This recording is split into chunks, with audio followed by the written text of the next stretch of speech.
안녕하세요. 안녕하세요. 네, 간단한 자기소개 부탁드립니다. 네, 안녕하세요. 임상심리 전문가 김현진이라고 합니다. 사랑 전문가 김현진 선생님을 모시고 오늘 좀 제가 궁금한 게 있는데 연애하거나 썸을 탈 때 겉보기에는 잘 모르겠지만 놓치면 안 되는 그런 사람들의 특징이 있다면 어떤 특징이 있을까요? 네, 일단은 우리 몸장님은 부부는 땡땡땡땡이다 라는 말을 들으면 어떤 사자성어가 떠오르시나요? 일심동체? 맞습니다. 네. 일심동체라는 말이 대부분 쉽게 떠오르실 수 있을 것 같아요. 이 말은 되게 아름답고 긍정적인 의미를 담고 있죠. 부부가 한 몸, 한 마음이란 뜻이니까요. 근데 이 일심동체라는 표현이 마치 우리는 한 마음, 한 몸처럼 반드시 모든 것을 똑같이 경험하고 느껴야 해 라는 부담감으로 다가오는 경우가 있을 것 같아요. 근데 사실 연인은 서로 다른 배경과 경험으로 형성된 독립된 존재라고 볼 수 있기 때문에 저는 일심동체는 가능하지 않다 라고 생각을 합니다. 기본적으로는 이제 각자 다른 이 몸과 마음을 지닌 이심이체를 전제로 저는 관계를 맺어야 한다고 생각을 합니다. 그래서 놓치면 안 되는 사람 중 첫 번째는 바로 이 이심이체를 인정하며 관계를 맺는 사람이라고 볼 수 있습니다. 그래서 저는 이 이심이체를 이제 전제로 하는 분들은 기본적으로 공감이 잘 되는 분들이라고 생각을 합니다. 왜냐하면 항상 상대방의 입장을 이해해 보려고 하기 때문이죠. 그러니까 공감이라는 거는 쉽게 표현하면은 상대방의 입장에서 생각해 보려는 시도입니다. 근데 많은 분들이 공감은 타고나는 거 아니야? 이렇게 의문을 가지실 수 있겠지만 여러 연구들을 통해서 공감은 훈련이나 이 노력을 통해서 충분히 향상시킬 수 있음을 보여주는 연구들이 있습니다. 그래서 이심이체를 전제로 한 사람은 자신과 다른 생각과 감정을 지닌 이 사람들에 대해서 그 사람을 인정하고 차이를 존중하는 데 익숙한 거죠. 예를 들어서 이런 거죠. 이런 분들은 너가 왜 그런지 이해가 안 돼 라는 이런 반응보다는 자기 입장에서는 그렇게 느낄 수 있겠다. 그리고 또 이런 분들은 내 방식대로 사랑을 할 테니까 너가 알아서 받아. 이런 말보다는 자기는 언제 사랑받는다고 느껴? 내가 어떻게 해주면 좋을까? 라는 태도가 조금 더 자연스럽게 나오는 분들인 거죠. 왜냐하면 이심이체라는 거는 상대방은 나랑 다를 수 있다는 걸 항상 전제로 하기 때문에 내 생각과 마음대로 똑같이 느끼지 않을 거라는 걸 전제로 하기 때문에 계속 물어봐 주는 거죠. 너의 마음은 어때? 내가 어떻게 해주면 좋아? 이런 식으로 나올 수 있는 거죠. 그 다음에 놓치면 안 되는 사람은 이렇게 서로 다른 점에 대해서 함께 조율하고 변화를 시도하는 유연성을 지닌 사람이라고 볼 수 있을 것 같아요. 그러니까 이런 거죠. 나는 원래 이런 걸 좋아하니까 너가 좀 맞춰 라는 이런 태도보다는 자기는 나와 다른 걸 좋아하는구나. 우리 지금 서로 차이가 있네? 그럼 내가 조금 더 맞춰볼게. 이런 태도를 보여주는 분들이라는 거죠. 진정한 사랑은 사실 완벽함에서 나온다기보다는 우리가 익숙치 않고 불편함에도 불구하고 내가 이 상대방을 위해서 노력하는 모습에서 나온다고 저는 생각을 하거든요. 예를 들자면 워낙 애정 표현하는 걸 굉장히 서투르고 어렵게 느끼는 분이 내 파트너가 애정 표현하는 걸 좋아하니까 되게 서투르지만 어렵지만 계속 이렇게 해보려고 하는 그 시도를 볼 때 우리는 거기서 사랑을 느끼고 그게 참 고맙고 사랑스럽게 느껴지잖아요. 체계 이론에 따르면 연인 관계는 이 하나의 이 체계로서 끊임없이 영향을 주고받는다고 해요. 그러니까 우리가 흔히 너가 바뀌면 내가 바뀔게 라는 표현을 하지만 사실 이거를 곰곰이 잘 들여다보면 내가 바뀌면 상대방이 바뀔 수 있다 라는 의미를 담고 있는 거잖아요. 그래서 이런 차이가 발생할 때 너가 바뀌어 라는 이런 태도보다는 내가 먼저 바뀌어야겠다. 내가 그렇게 해봐야겠다 라고 이렇게 시도하는 분들은 꼭 놓치면 안 되는 사람이라고 저는 생각을 하고 이런 분들은 내가 바뀌면 상대방도 변화할 수 있는 가능성이 있고 우리 관계도 더 나아갈 수 있겠다 라는 생각을 잘 이해하고 있는 분이라고 저는 생각을 합니다. 다음으로 또 놓치면 안 되는 사람은 갈등을 회피하지 않는 사람이라고 볼 수 있어요. 우리는 흔히 이 갈등을 피하는 게 관계를 지키는 방법이라고 생각하기 쉬운 것 같아요. 보통 어떻게 보면 내가 그렇게 싸우는 것보다 이 자리를 피하고 조금 시간을 두는 편이 좀 더 좋지 않을까라는 생각을 맞아요. 하게 될 수도 있거든요. 맞아요. 예. 맞아요. 근데 저도 한때 그랬거든요. 근데 갈등은 결코 일어나서는 안 돼. 이 갈등을 피해야만 해. 라는 이런 생각이 사로잡혀 있었을 때가 있었거든요. 저도. 근데 완전 오산이었죠. 저는 이 생각 깊이 빠져 있다 보니까 여러 번의 큰 실패를 겪었어요. 그리고 제가 이런 사랑에 대해서 공부하고 커플 상담을 계속 해오면서 갈등을 피하는 것이 오히려 관계를 단절시키는 지름길일 수 있음을 뼈저리게 배우고 있습니다. 이게 관계를 피한다는 게 그냥 뭐 무시하거나 회피하는 것도 있지만 져주는 것도 있잖아요. 그쵸. 뭐 예를 들어서 뭐 지는 게 이기는 거야라는 그쵸. 말도 있듯이 그쵸. 그런 것도 좀 안 좋다는 말씀이신가요? 그렇죠. 사실은 그것도 역시 갈등을 피하는 일환이라고 볼 수 있어요. 제가 만났던 부부분들 딱 그렇게 모습이 나타났거든요. 아, 내가 일단 지자. 일단 빨리 이 상황을 무마하자라고 생각을 하니까 속에 없는 아, 내가 잘못했어. 내가 마치 진다는 느낌으로 그렇게 한 거죠. 근데 사실 실제 있는 마음과 말이 다른 거죠. 그럼 사실 내 마음 안에 있는 솔직한 마음은 해결이 안 된 거죠. 그럼 사실 이게 계속 쌓이고 있겠죠. 그래서 이 물이 고이면 썩듯이 갈등을 줄인다는 목적으로 서로 간의 감정과 생각의 이런 흐름이 끊기게 되면 자연스럽게 관계는 악화되기 마련인 것 같아요. 그래서 이를 뒷받침하는 연구들도 있거든요. 제가 앞서 말씀드린 그 존 가트맨과 그의 동료 로엘 크로코프라는 분들은 이 부부 사이의 갈등과 만족도를 이제 연구를 했는데 처음에는 자주 싸우는 부부들이 관계 만족도가 낮은 것처럼 보였어요. 근데 3년 후에 지켜보니까 오히려 갈등이 적었던 부부들이 오히려 이혼율이 더 높다. 라는 이런 흥미로운 결과가 나타났거든요. 그래서 저도 예전에는 아, 우리 안 싸워. 우리 전혀 한 번도 안 싸웠어 라는 게 마치 자랑처럼 얘기를 했었는데 사실 속은 저는 곪고 있었거든요. 아마 상대방도 마찬가지였을 것 같아요. 안 싸운다는 명목하에 실제 생각과 감정이 교류가 안 되니까 어떻게 보면 아까 좀 세게 표현한 것처럼 썩어가는 거죠. 내 진짜 마음이 전달이 안 되니까. 그래서 이와 관련해서 이 존 가트만은 결혼 생활이 지속되려면 서로 차이에 대해서 이야기를 해야 한다. 때로는 분노를 표출하는 것이 오히려 관계를 오래 유지하는데 도움이 된다라고 언급을 했거든요. 물론 이제 갈등은 되게 아프고 참 힘들죠. 근데 이 갈등을 단순히 싸운다라는 개념으로만 이해하고 접근하기보다는 더 나은 관계로 나아가기 위한 성장통으로도 분명히 볼 수 있거든요. 그래서 이 갈등을 이 성장의 밑거름으로 활용하는 분들은 이 갈등 상황을 일단 피하지 않고 아, 네가 틀렸어 와 같이 비난하는 방식으로 이 갈등을 다룬다기보다는 우리 관계를 위해서 나는 이 갈등을 잘 풀어나가는 것이 중요하다고 생각을 해. 이렇게 표현하거나 이 상황에서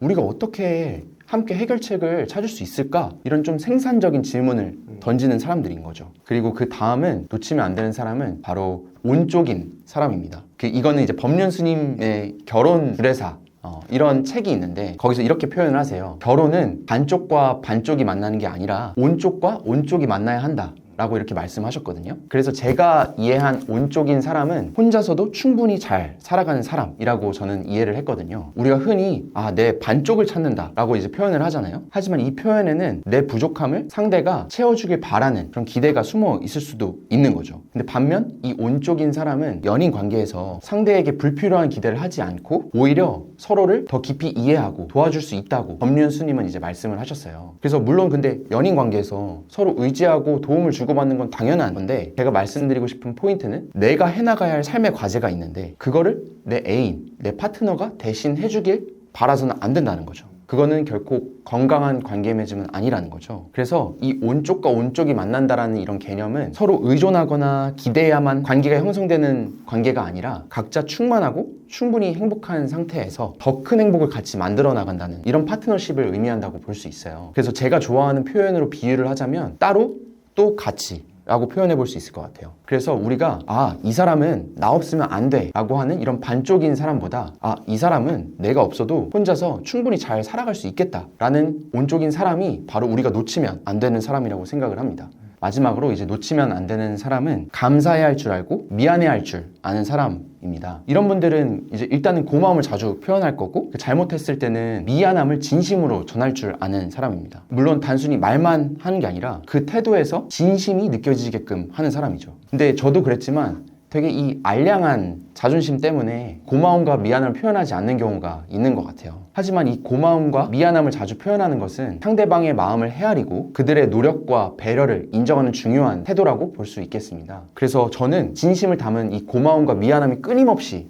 오가는 이 연인 관계는 과연 관계가 나빠질 수 있을까 싶거든요. 근데 저는 여기서 조금 더 용서를 구하고 이 미안함을 표현하는 사과에 대해서 조금 더 이야기를 해보고 싶은데요. 내가 잘못해서 사과를 했는데도 이 상대방이 온전히 받아들이지 못하는 경우가 있죠. 그럴 때 우리는 내가 분명 사과를 했는데 그때 한번 했잖아. 왜 또 그러지? 이런 의문이 충분히 들 수 있죠. 하지만 이 사과가 충분히 됐는지를 판단하는 그 주인공은 바로 그 사과를 받는 그 상대방입니다. 이 사과의 주인공인 상대방이 원하는 방식으로 진심을 담아서 이제는 진짜 사과를 안 해도 돼 라는 이제 말이 나올 때까지 반복적으로 해야 한다는 거죠. 어떻게 보면 이제 사과라는 게 아까 말씀해 주셨다시피 알량한 자존심 때문에 하지 못하고 결국에 이제 파멸적인 관계로 치닫게 되는 경우가 있는데 그때 가서 후회하면 너무 늦는다는 거죠. 그쵸. 그러니까 지금 이 상황에서 더 중요한 게 무엇인지 알아야 되는 그런 안목을 갖는 게 되게 중요할 것 같아요. 그렇죠. 결국에 우리가 행복해지고 더 좋은 관계로 발전하기 위해서는 나의 어떤 그런 어떤 알량한 자존심을 좀 내려놓고 물론 이게 진짜 상대방이 나한테 가스라이팅을 하거나 그러는 거라면은 맞아요. 내 목소리를 내야 되겠지만 맞아요. 그게 아니라면 맞아요. 충분히 납득이 가는 거라면 이 내려놓음의 미학을 갖는 것도 괜찮지 않을까. 그렇죠. 그러니까 몸정님이 진짜 좋은 표현을 해주셨는데 내려놓음의 미학이라는 게 진짜 필요한 것 같아요. 그러니까 사실 자존심이라는 게 저도 이제 커플분들 만나면 이런 말씀을 하세요. 아, 내가 그때 우리 남편이 이렇게 나한테 해줬는데 너무 고마웠는데 이게 목 끝까지 왔는데 말을 못했다. 근데 이제 여기 저를 만나러 오셔가지고 저를 통해서 해주시는 거죠. 근데 그런 말들이 되게 많을 것 같아요. 연인 간에. 고마워, 미안해라는 말들은 여기까지 왔는데도 표현하지 못했던 경우가 분명 많으실 것 같아요. 저도 그랬거든요. 그래서 만약에 이 영상을 보셨는데 그런 생각들이 드셨다. 그러면 꼭 지금 표현을 해보시면 어떨까 싶습니다. 지금까지 다양한 어떤 사람의 유형에 대해서 그런 네. 얘기를 해주셨는데요. 지금 내가 만나는 사람이 이런 사람이면 그러니까 뭐 긍정적인 어떤 모습을 많이 가지고 있는 사람, 놓치면 안 되는 사람이라면 되게 좋겠지만 그렇죠. 부족한 사람일 가능성이 더 높을 것 같아요. 그쵸. 그런 사람일 때는 좀 내가 어떻게 하는 게 좋을까요?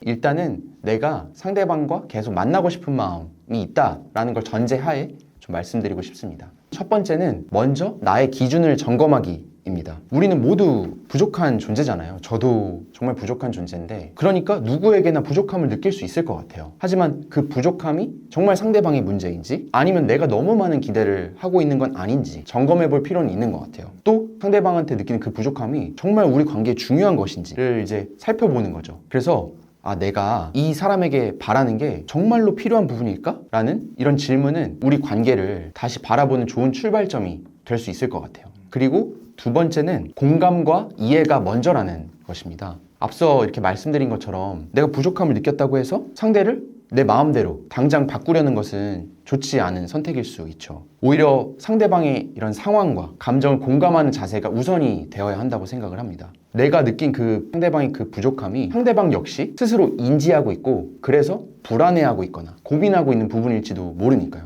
그래서 그들의 이제 일단은 부족함을 비난하기보다는 함께 그 부분을 이렇게 극복하고 성장하는 방향으로서 논의를 꺼내는 거죠. 세 번째는 이것도 참 어렵긴 하지만 성장의 가능성을 믿어보기입니다. 상대방이 지금은 부족하다고 느끼더라도 사람은 항상 성장할 수 있는 잠재력을 지니고 있다고 생각을 합니다. 중요한 건 그 사람이 스스로 더 나아지기 위해서 노력하는 의지가 있는지 그리고 내가 과연 그걸 기다릴 수 있는지 또 점검해 볼 필요는 있겠죠. 아, 이 사람에게도 시간이 좀 필요하지 않을까? 라는 태도를 가지고 지켜보는 거죠. 누구나 일단 성장하는 속도도 다르니까요. 제가 부부치료, 커플 상담 이런 걸 공부하면서 가장 와닿았던 배움 중 하나는 사람은 안 바뀐다 라는 그 전제가 틀릴 수 있다는 걸 자주 경험하게 돼요. 아, 이 사람은 안 바뀌어라는 가정을 가지고 상대방을 바라보면 더더욱 바뀌지 않을 겁니다. 그래서 이 사람의 가능성과 잠재력에 대해서 한 번만 기회를 더 주신다면 한 번은 그래도 쉬우니까요. 두 번은 어렵지만 그래서 그런 잠재력을 가능성을 믿어주는 것을 또 말씀드리고 싶고요.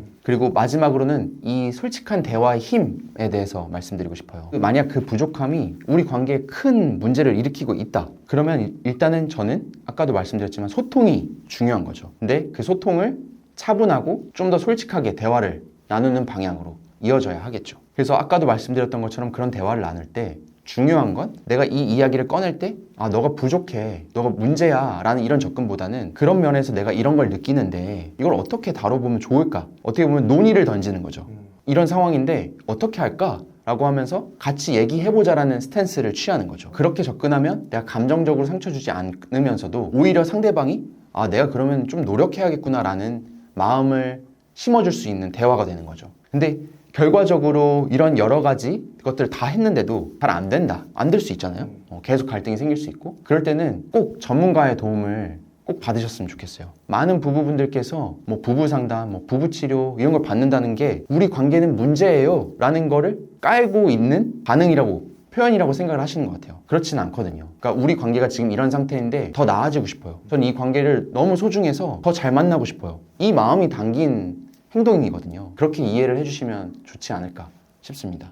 선생님 얘기를 들어보니까 결국에 좋은 관계를 맺기 위해서는 나에 대해서도 잘 알고 있어야지 상대와도 좋은 관계를 맺을 수 있지 않을까라는 생각이 드네요. 자, 오늘 좋은 말씀 많이 해주셨는데 마지막으로 하고 싶으신 말씀 있으시면 어떤 게 있을까요? 사랑의 발견이라는 책의 저자이자 미학자인 존 암스트롱에 따르면 사랑의 비극 가운데 가장 흔한 한 가지는 상대방에게 호의를 가지고 잘하려는 마음을 품고 있지만 그 상대방을 행복하게 해줄 방법을 알지 못할 때 일어난다고 해요. 그러니까 내가 마음은 너무 사랑하고 좋아하는데 그걸 어떻게 전달해야 될지 모를 때 비극이 발생한다는 거죠. 그러니까 저는 이걸 커플 상담하면서 정말 많이 느껴요. 그러니까 분명 두 사람은 제가 딱히 봐도 얘기를 하는 걸 보면 너무 사랑하시거든요. 그 마음이 느껴져요, 온전히. 근데 그게 오가지 않는 거죠. 상대방에게 전달이 안 되는 거죠. 그러니까 오해랑 갈등이 계속 반복이 되는 거예요. 정말 안타까운 것 같아요. 그래서 내가 누군가에게 이런 사랑을 품는 것과 상대방이 사랑받는다는 느낌이 들 수 있도록 내 감정을 말과 행동으로 옮기는 것은 전혀 별개라고 볼 수 있는 거죠. 그래서 사랑은 끊임없이 배우고 익혀야 한다고 생각을 하고요. 이런 태도는 사랑을